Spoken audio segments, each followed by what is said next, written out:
Bien, hermanos, damos gracias a Dios otra vez por este momento. Y hoy es cuarto domingo de Adviento.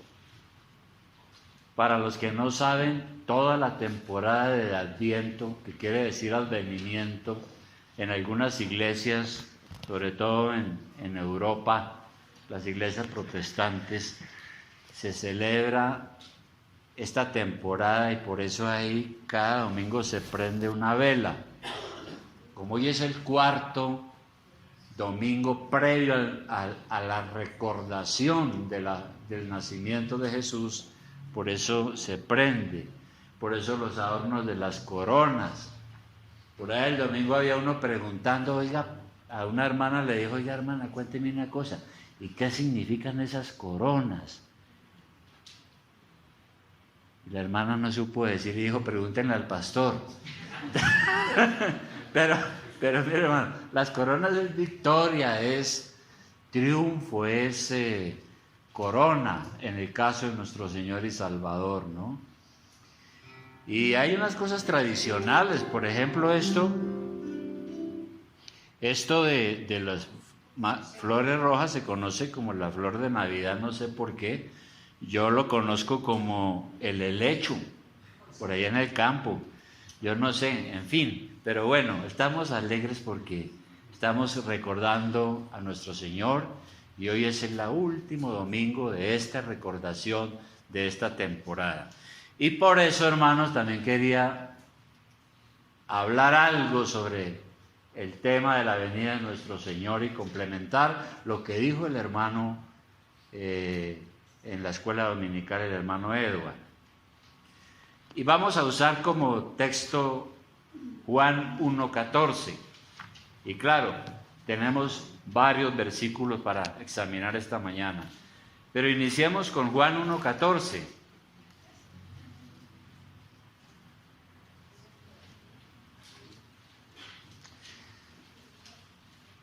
Ahora, antes de leerlo, hermano, recordemos algo que ya lo dijimos, creo que fue el domingo pasado o antepasado.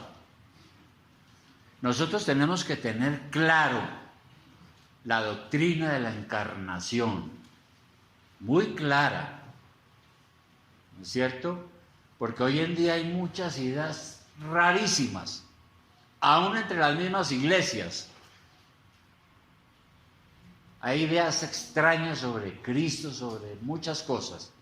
Nosotros tenemos que tener clara esa doctrina. Y nosotros hemos dicho,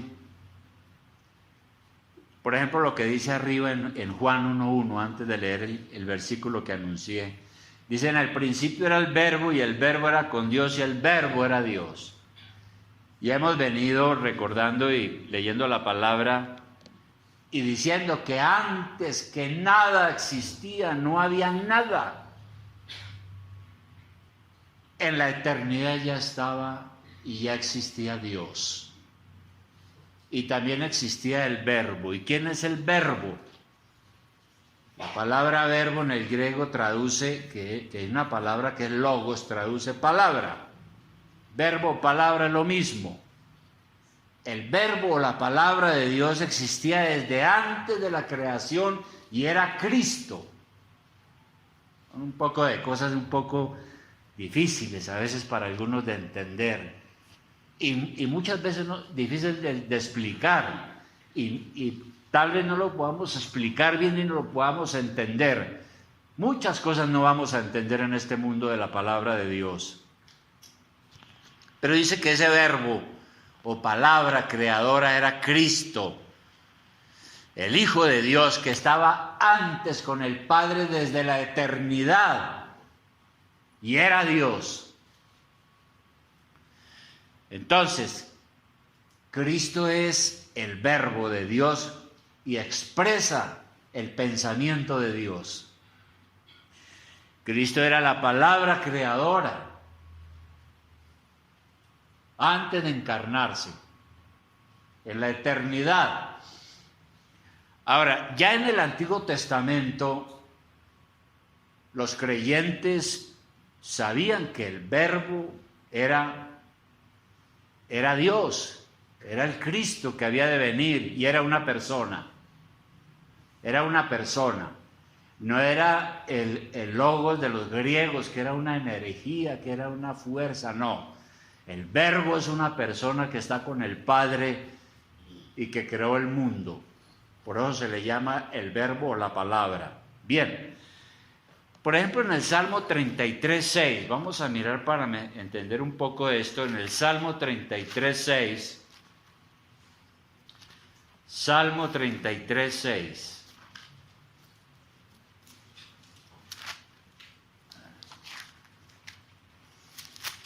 Dice allí lo siguiente: por la palabra de Jehová fueron hechos los cielos y todo el ejército de ellos por el aliento de su boca.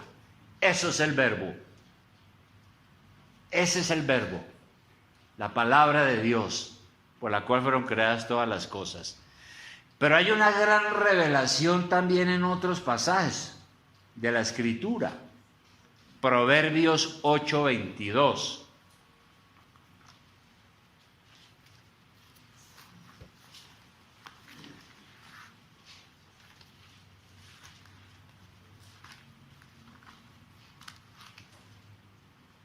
En Proverbios 8:22 es una belleza este pasaje. Proverbios 8:22, y no lo vamos a leer todo el capítulo, usted lo puede leer en casa. Pero está hablando aquí de la sabiduría de Dios, de la eternidad de Dios. Y en el versículo 22 dice, como personifica la sabiduría, ¿no? Y dice, Jehová me poseía en el principio. Es decir, antes que todo fuese creado, ya estaba la sabiduría.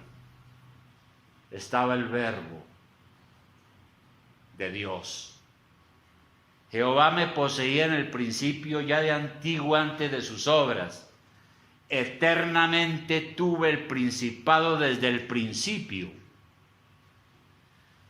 Antes de la tierra, antes de los abismos fui engendrada, antes que fuesen las fuentes de las muchas aguas, antes que los montes fuesen formados, antes de los collados ya había sido yo engendrada. La sabiduría de Dios.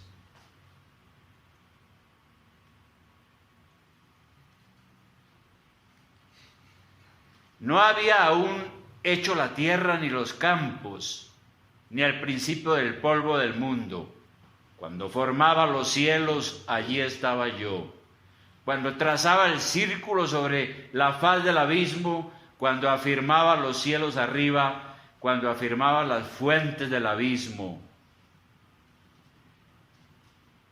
cuando ponía al mar su estatuto para que las aguas no traspasasen su mandamiento, cuando establecía los fundamentos de la tierra, con él estaba yo ordenándolo todo, y era su delicia de día en día, teniendo solaz delante de él en todo tiempo. Estaba la sabiduría, y la sabiduría es Cristo. Cristo es la sabiduría de Dios. Y entonces vamos a nuestro versículo de Juan 1:14. Juan 1:14.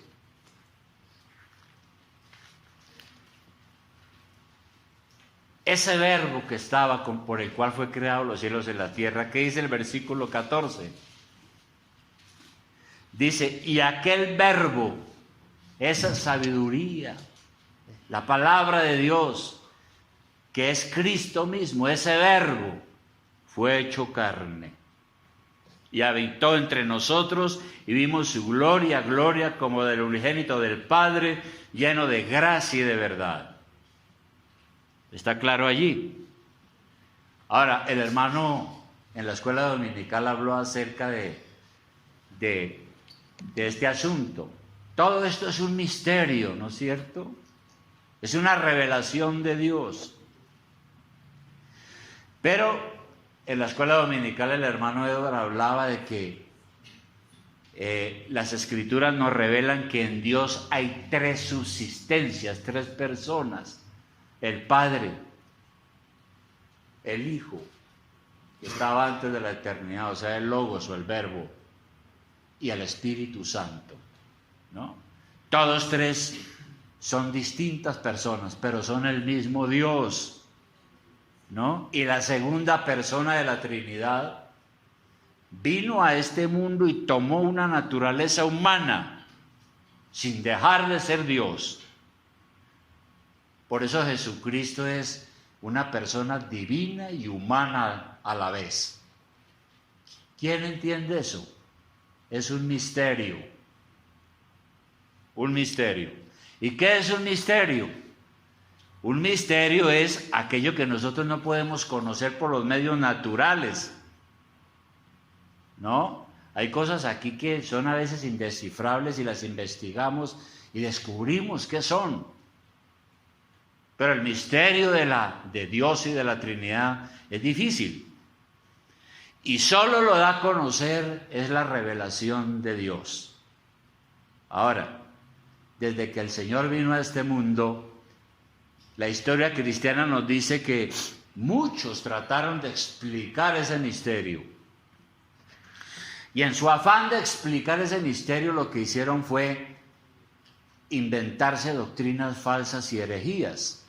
Porque una herejía es eso, una doctrina falsa. Y por eso fue necesario que la iglesia se reuniera en el siglo IV y dijera, bueno, no podemos seguir creyendo todo lo que el mundo le parece que es Cristo, vamos a definir quién es. Y elaboraron un documento, el hermano Edward lo leyó, un concilio, en el cual ellos definieron quién es Cristo a la luz de la Escritura, de lo que leímos, y dijeron, Cristo es la segunda persona de la Trinidad, que vino y se hizo carne, tiene dos naturalezas distintas, humano y divino a la vez, pero es la misma persona. Y desde hace 2000 años esa doctrina es la que ha permanecido en la historia de la iglesia. Bien, pero aquí está diciendo Juan entonces que el Verbo, la segunda persona de la Trinidad, el Hijo de Dios, que había sido engendrado desde la eternidad, no sabemos cuándo, no tuvo principio ni fin. Algunos dicen que no se puede decir engendrado, pero era el Hijo, bueno, bien, pero es la segunda persona de la Trinidad. Él vino y habitó entre nosotros. Esa es la bendición inmensa, grande de la encarnación. Y por eso, ¿qué dice Filipenses 2, 6, 8? Filipenses 2, 6, 8.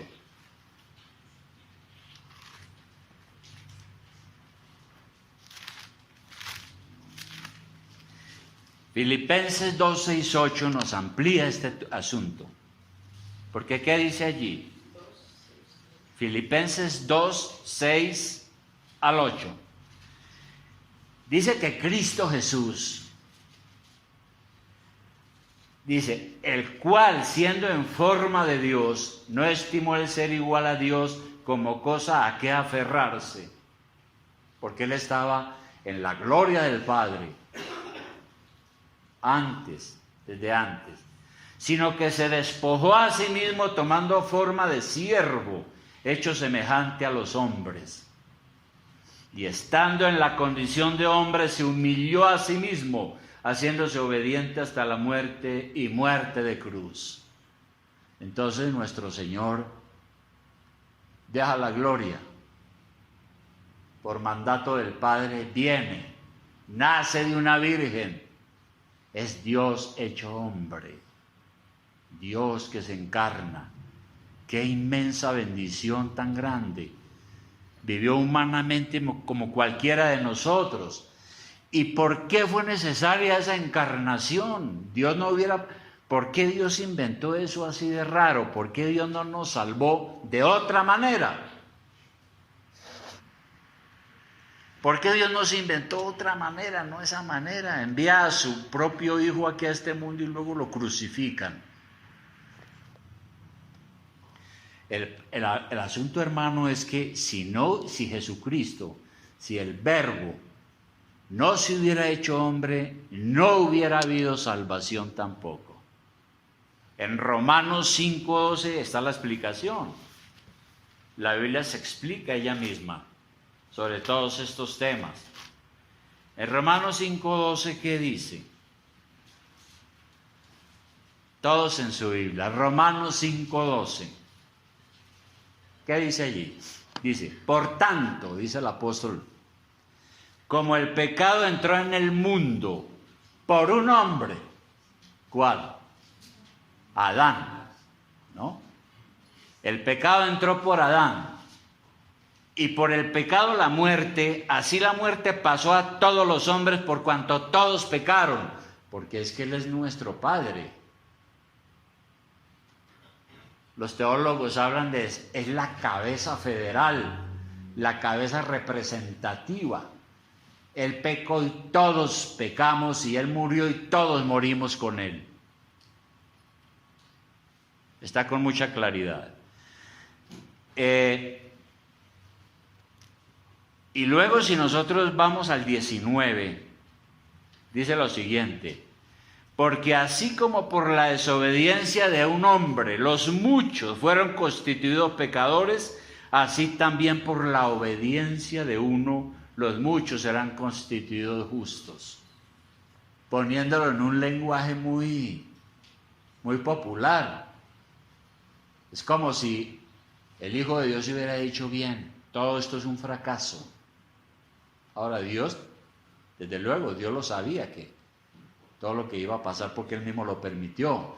Pero es como si el Hijo hubiera dicho, bueno, y el Padre se reunieron y dijeron, bueno, ¿y qué hacemos? Entonces, acuerdan que el Hijo vaya a la tierra y se encarne, se haga hombre. Es lo que está diciendo aquí la Escritura. Porque como Adán fracasó, necesitamos a alguien que venga en nuestra representación y triunfe. Y triunfe en el plano que Adán fracasó. Y eso fue lo que hizo nuestro Señor, ¿no? Realmente nadie puede salvar a nadie. Un pecador no puede salvar a otro pecador. Nadie sobre la tierra nos podía salvar. Si el Hijo de Dios no se hubiera hecho hombre, usted y yo estaríamos todavía en la miseria del pecado y en nuestra condenación. Y volviendo a Juan 1, donde estamos, donde dice, y aquel verbo fue hecho carne y habitó entre nosotros. Y dice algo más, dice, y vimos su gloria, gloria como del unigénito del Padre. ¿No? ¿Eso qué quiere decir? Que hubo testigos de ese hecho, que dieron testimonio de esa realidad. Durante los primeros siglos del cristianismo, algunas sectas religiosas, apenas estaba empezando la iglesia, algunas sectas religiosas pusieron en duda la humanidad de Jesús, como explicaba el maestro de escuela dominical, ¿no? Hubo una secta que se conoció como los docetistas. Ellos decían que Jesucristo no había sido real, que Él era como una apariencia, porque no era posible que lo divino pudiera rebajarse tanto y venir a compartir una materia mala e imperfecta. Por eso enseñaban que Jesucristo no era real, era un fantasma. Era una aparición del Espíritu Divino. Y algunos dicen que entonces enseñaban falsamente que cuando Jesús se bautizó el Espíritu vino sobre Él, y cuando estaba en la cruz el Espíritu lo abandonó. Por eso dijo, Padre, ¿por qué me has abandonado? Y que entonces Él no fue un verdadero Dios porque el Espíritu Santo vino solo en una faceta de su vida, una parte. Pero claro, todo eso es erróneo. Y por eso fue que Juan escribió este Evangelio de Juan, y escribió 3 cartas más, y en una de ellas da testimonio de lo que él vio. En la primera de Juan 1, más adelante. Primera carta de Juan primera carta de Juan 1. Es el mismo que escribió el Evangelio. Pero aquí en primera de Juan 1:1, ¿qué dice? Vuelve y dice Juan lo siguiente. El apóstol Juan dice: lo que era desde el principio, desde antes de que se crearan las cosas, lo que hemos oído, lo que hemos visto con nuestros ojos, lo que hemos contemplado y palparon nuestras manos tocante al verbo de vida, porque Juan estuvo con Jesús 3 años y conoció personalmente a Jesús y lo escuchó, probablemente lo abrazó, lo besó como un discípulo amado, no porque era homosexual, que es lo que se han inventado hoy los homosexuales, ¿no? Decían, no, que Jesús tenía un gay ahí entre el equipo apostólico. Qué blasfemia. Bien, entonces Juan aquí está diciendo lo que hemos visto, lo que vieron nuestros ojos, lo que contemplamos, lo que tocamos, tocante al verbo de vida. 2, porque la vida fue manifestada y la hemos visto y testificamos y os anunciamos la vida eterna, la cual estaba con el Padre y se nos manifestó. Lo que hemos visto y oído, eso os anunciamos, para que también vosotros tengáis comunión con nosotros, y nuestra comunión verdaderamente es con el Padre y con su Hijo Jesucristo. Entonces fueron muchos los testigos que vieron la gloria de Cristo en esta tierra, en este mundo, ¿no?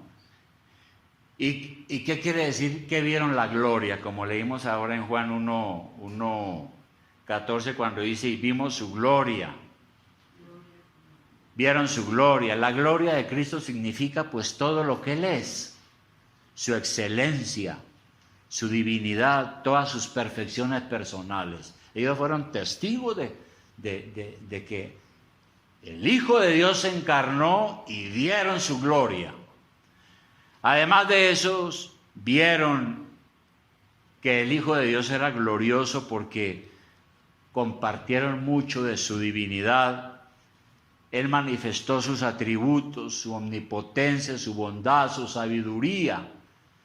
Y además porque era el unigénito Hijo de Dios. Eso significa que Jesús era el único Hijo de Dios, desde la eternidad.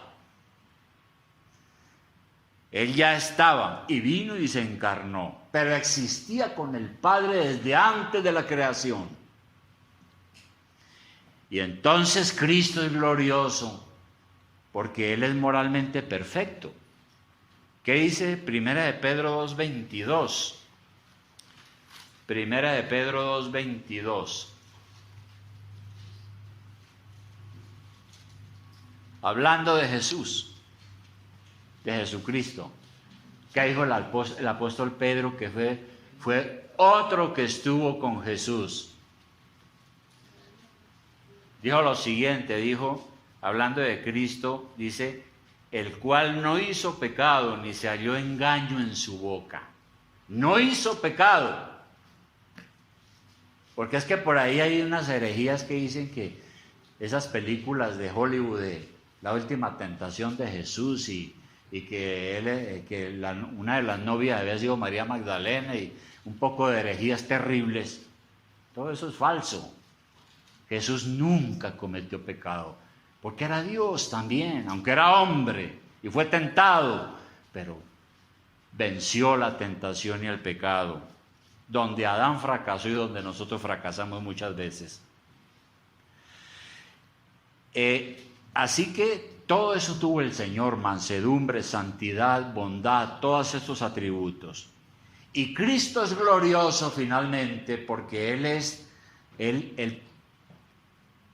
ejecutó 3 oficios.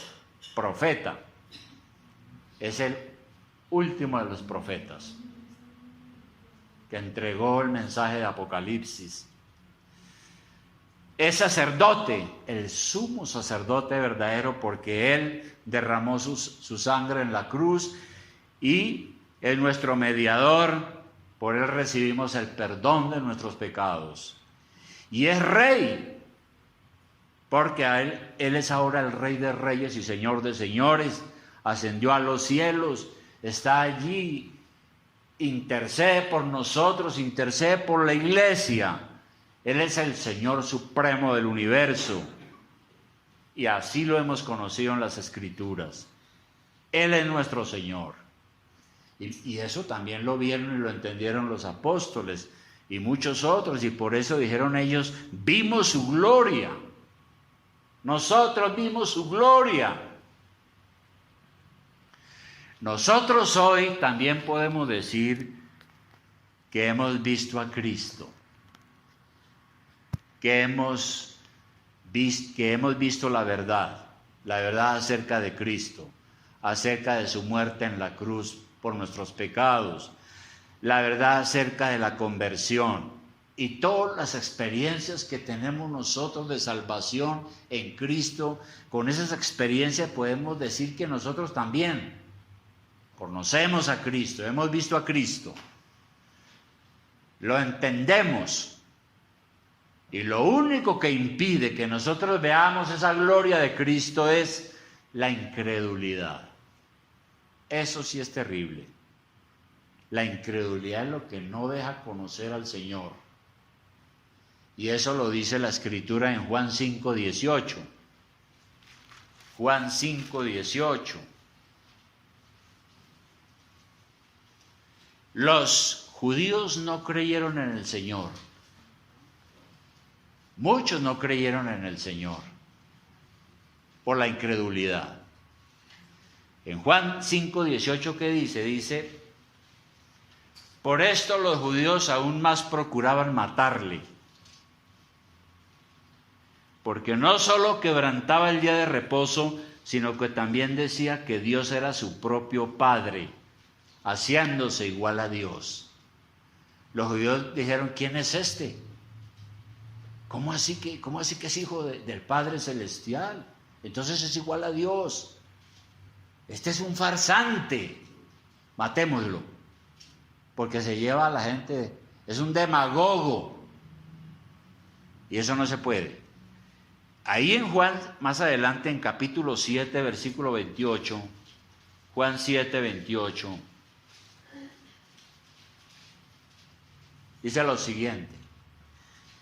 Jesús entonces, enseñando en el templo, alzó la voz y dijo, a mí me conocéis y sabéis de dónde soy. Y no he venido de mí mismo, pero el que me envió es verdadero, a quien vosotros no conocéis. O sea, el Padre. Pero yo le conozco porque de él procedo y él me envió. Y el 30 dice, entonces procuraban prenderlo, o sea, capturarlo para matarlo por esas palabras. Y más adelante en 10:30, capítulo 10, versículo 30, capítulo 10, versículo 30, dice lo siguiente el Señor. Esta fue la última oración que el Señor hizo.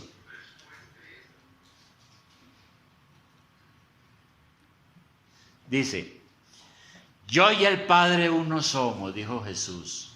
Yo y el Padre uno somos. Entonces los judíos volvieron a tomar piedras para apedrearle. Y así hay muchos más pasajes. Dice Jesús le respondió, muchas buenas obras os he mostrado de mi Padre. ¿Por cuál de ellas me apedreáis? Le respondieron los judíos diciendo, por buena obra no te apedreamos, sino por la blasfemia, porque tú siendo hombre te haces Dios. Ese fue el asunto. Entonces los apóstoles dijeron lo contrario. Nosotros vimos su gloria, lleno de gracia y de verdad, ¿no? Ellos conocieron también la gracia de Dios. Entendieron que la salvación nosotros no la merecemos. Romanos 3:24. Romanos 3:24.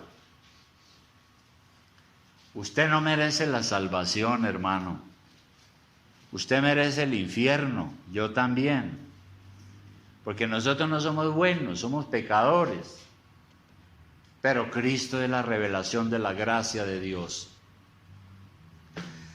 Por eso en Romanos 3:24, ¿qué dice? Dice que nosotros, leamos desde el 23, dice, por cuanto todos pecaron y están destituidos de la gloria de Dios. Y ahí está usted, y estoy yo. Y está José, y está María, y está el Papa, y están todos ahí. 24, siendo justificados gratuitamente por su gracia, mediante la redención que es en Cristo Jesús. Entonces la salvación es un don de Dios, un regalo de Dios, que no lo merecemos. Todo el que cree en Jesús como su Salvador por la fe, experimenta esta salvación. Y no necesita de dinero para comprarla, ni de actos de penitencia, porque la salvación es gratuita. Y fue por eso que también Pablo dijo a Timoteo en 2 de Timoteo 1:9. 2 de Timoteo 1:9. ¿Qué dijo Pablo?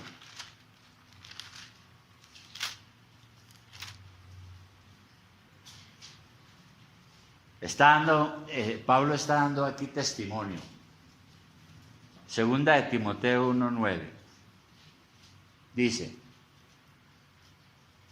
hablando de Cristo, dice, quien nos salvó y llamó con llamamiento santo, no conforme a nuestras obras, sino según el propósito suyo y la gracia que nos fue dada en Cristo Jesús antes de los tiempos de los siglos, pero que ahora ha sido manifestada por la aparición de nuestro Salvador Jesucristo, el cual quitó la muerte y sacó a la luz la vida y la inmortalidad por el Evangelio. Entonces Jesucristo es la gracia de Dios y es la verdad. Solo hay gracia de salvación para quienes creen la verdad. Efesios 1:13.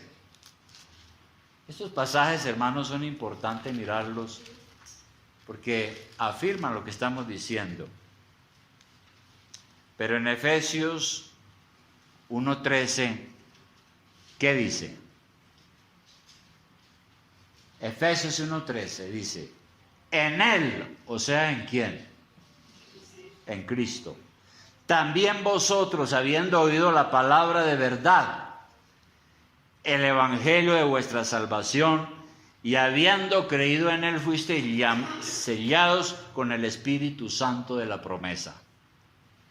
Hemos recibido el Espíritu Santo porque hemos conocido la verdad. Hemos conocido a Cristo, quien es el camino, la verdad y la vida. Y eso lleva a un asunto, hermanos. Si una persona no cree verdaderamente en el Señor y no se somete a Él, no tendrá la vida eterna y está en riesgo de condenación eterna. Juan 8:24, otro versículo. Juan 8:24.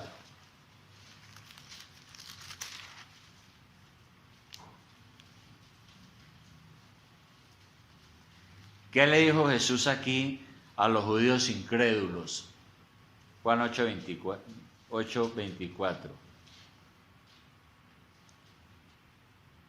Por eso os dije que moriréis en vuestros pecados, porque si no creéis que yo soy, en vuestros pecados moriréis, dice el Señor con claridad. Y por último, hermano, pues nosotros sabemos que la gloria de Cristo se nos revela a nosotros los creyentes. Por eso, porque el Señor nos da el Espíritu Santo, ¿no? Vuelve y lo confirma Efesios 1:17. Efesios 1:17.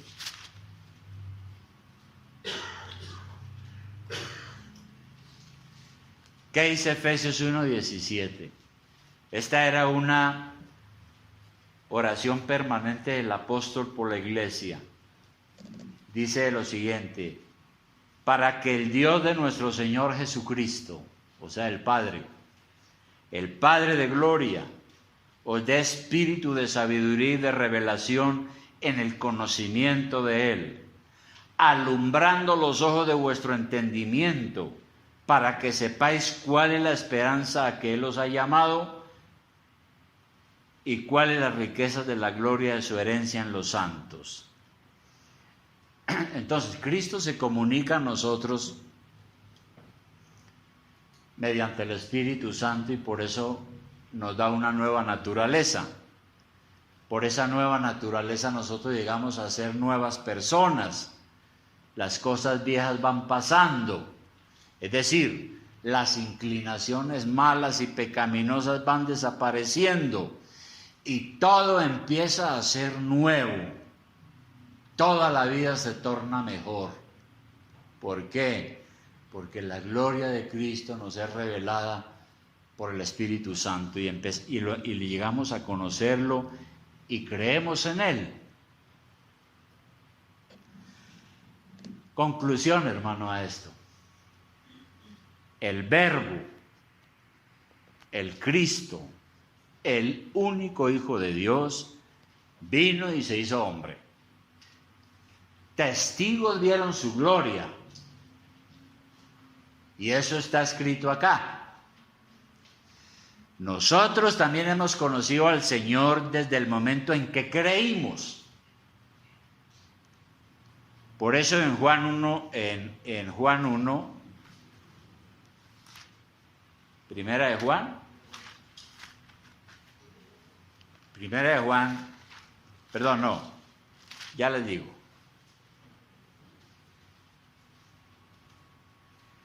No, es Primera de Juan 5:20. Primera de Juan 5:20.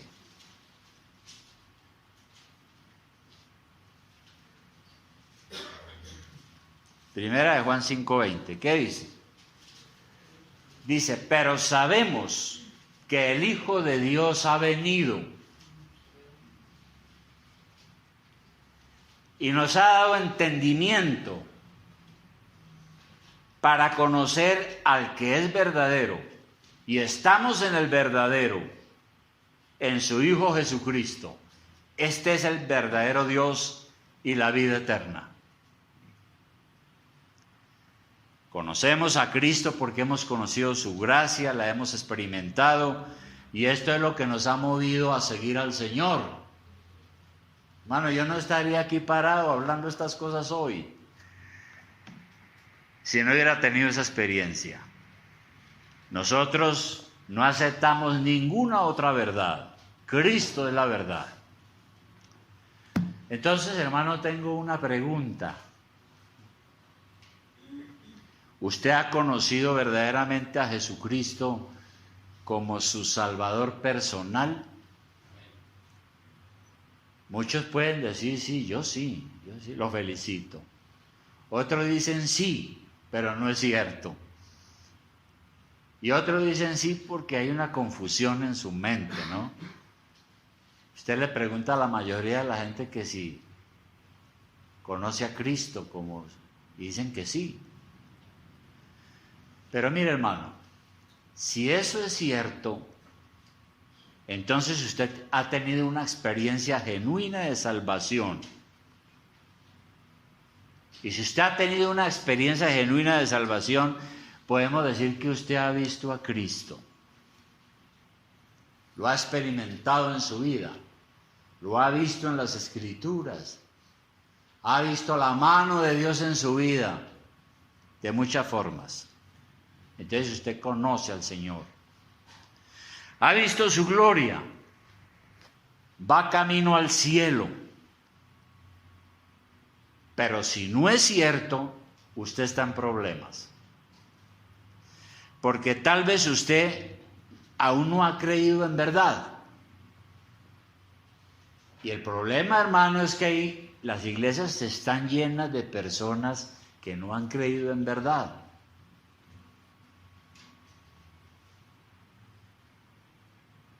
Y eso es un problema grave, porque eso es como lo que me sucedió a mí. Pues yo fui levantado en la religión católica.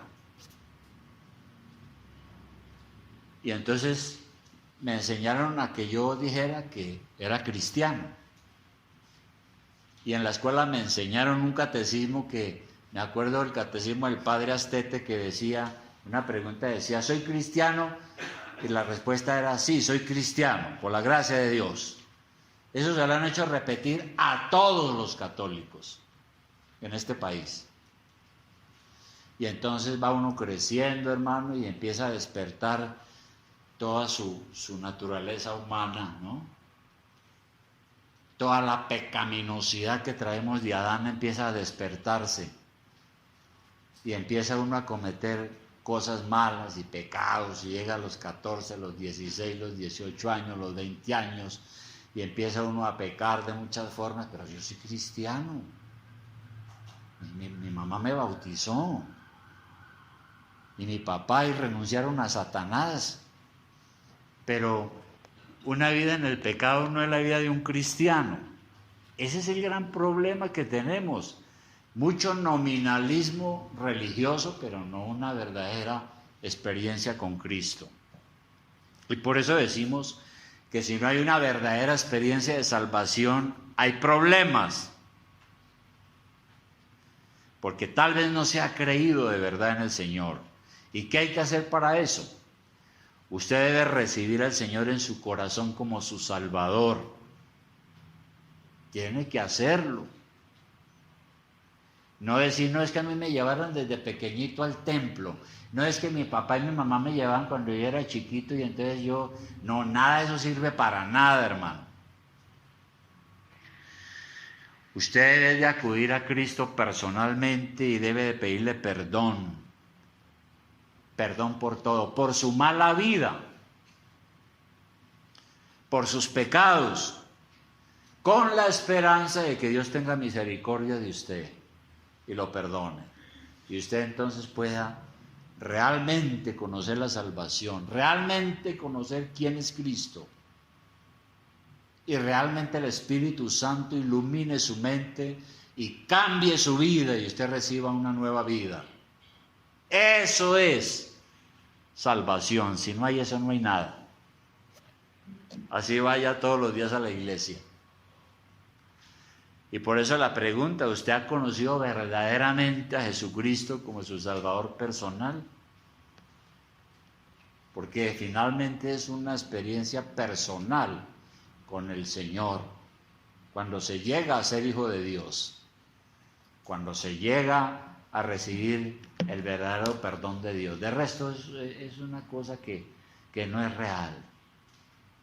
Vamos a orar.